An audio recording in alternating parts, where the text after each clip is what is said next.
Welcome back to Network Africa. Now, the situation in Burundi grows more frightening by the hour as bodies of victims were found with vital organs like their hearts missing. That was among the shocking revelations that unfolded in the just ended 4-day sessions of public hearing on the atrocities taking place in Bujumbura. They had taken place inside the plenary hall of the East African Legislative Assembly within the East African community. Those are very graphic pictures which we cannot show, but in this next report, our focus is on the sexual assault allegations leveled against troops by the United Nations. United Nations are documenting testimonies of gang rapes and mass graves in Burundi, warning that an ethnic dimension of the violence in the country was now emerging. Violence has worsened in the African country since President Pierre Nkurunziza decided to run for a third term, a move opponents say was illegal and won a disputed election in July. At least 439 people have been killed and 200,000 have fled. The attacks on 3 military camps on the 11th of December and the large-scale human rights violations that occurred in their immediate aftermath appear to have triggered new and extremely disturbing patterns of violations. We have, for example, documented 13 cases of sexual violence against women, which began during the search and arrest operations that took place after the December events in neighborhoods perceived as supportive of the opposition. The pattern was similar in all cases. Security forces allegedly entered the victims' houses, separated the women from their families, and raped them, and in some cases gang raped them.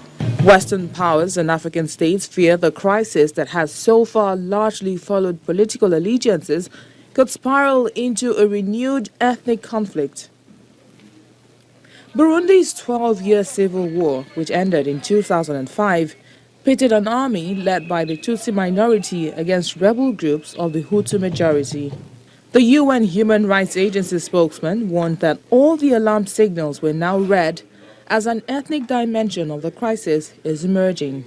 The suggestion that an ethnic dimension is now starting to emerge is reinforced by one of the sexually abused women who said that her abuser told her she was paying the price for being a Tutsi. Another witness claimed that Tutsis were systematically killed while Hutus were spared. And in the Muramvia neighborhood of Bujumbura, according to several different witnesses, the decision to arrest people was also reportedly largely made on an ethnic basis, with most of the Hutus being released. During the searches, police, army and Imbonerakure militia forces also arrested many young men who were later tortured, killed or taken to unknown destinations. And at least 9 mass graves have been reported by witnesses, which are believed to contain more than 100 bodies. The UN is also analyzing satellite images to investigate these reports. For more on these reports, we go live to Bujumbura, where Jean-Regis Nduimana is standing by. Mr. Nduimana, thank you very much for joining us again on the program. It's good to see that you're looking good despite the situation. Yeah, we have learned to live in this country as the way it is.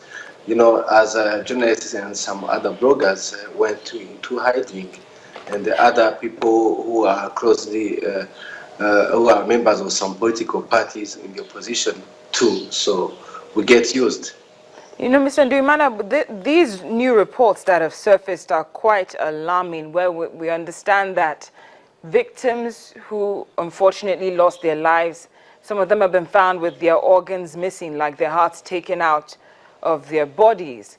Are these rumors, are these stories true? I wouldn't want to use the word rumors. Yes, it's true. For example, last week in one of the 2 strongholds of the opposition, those neighborhoods, at least 100 people, young people have been arrested. Some have been released, by others taken by police officers and police militaries, where no one could say up to now, since last week. So those reports are very true, and people are hoping that those satellites that are being used to get where is mass graves maybe reveres what the people seems to be, for what is for the people seems to be a Remo. For example, people who are outside this country, but for people who are here in Burundi, they experience that at any time. Well, Mr. Nduimana, is President Nkurunziza saying something about the situation now, that it's getting worse by the day? No. The president doesn't talk anymore. I can assure there's some international journalists who are waiting for his interview or get an appointment with him. Now it's all his spokesperson who keep on talking, who keep on defending his view or the view of the ruling party or the view of the regime. Defending the view is one thing, but what about the situations we're seeing? People dying on a daily basis in gruesome forms, like what we just talked about. Is the spokesman not addressing these crucial matters? Yeah, to some point they have one explanation, as in those who died are either civilians who caught between belligerents or are insurgents. So for them it's the same language, the same propaganda, the same thing explanation. Other things outside that, there's the president still in the up country playing football, meeting some people. So they doesn't. It may seem he doesn't care about what is going on the ground, unless those explanations from his spokesperson. Well, Mr. Nduimana might come across as though he does not care, but we certainly do care about what's going on in Burundi, and hopefully you will oblige us tomorrow and we'll keep this situation alive. It cannot go away from the news. But for now, thank you so much for joining us. Please stay safe, and hopefully you can join us again on the program tomorrow. Mr. Jean-Regis Nduimana reporting from the capital of Burundi, Bujumbura. He is a media consultant and also a university lecturer. Finally, on the program, South Africa is still facing one of its worst droughts in decades. As at last Thursday, the South African Weather Service announced that 2015 was by far the driest year on record, showing no sign of abating. These records date back to 1904, and to make matters worse, health officials say 11 people have died of heat stroke after a week-long heat wave across the country.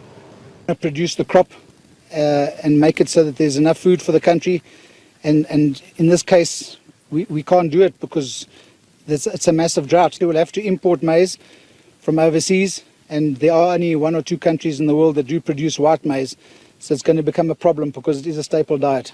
People don't like mixed maize. The poor are the people who get affected the most, because I think the rich people, even if the food prices go up, they can still afford to buy the food. So I think, yeah, things like maize meal, sugar, bread, things like that have to stay low. You know, even inflation is high. Those things have to stay low because otherwise people are just going to starve. We always look forward to your feedback. And on that note, here's our question of the day. We're asking what can be done to stop poaching. Feel free to send us your feedback or your comments either via email or Twitter. The address and handle are right there on your screen. Thank you so much for watching Network Africa right here on Channels Television. I'm Cynthia Are.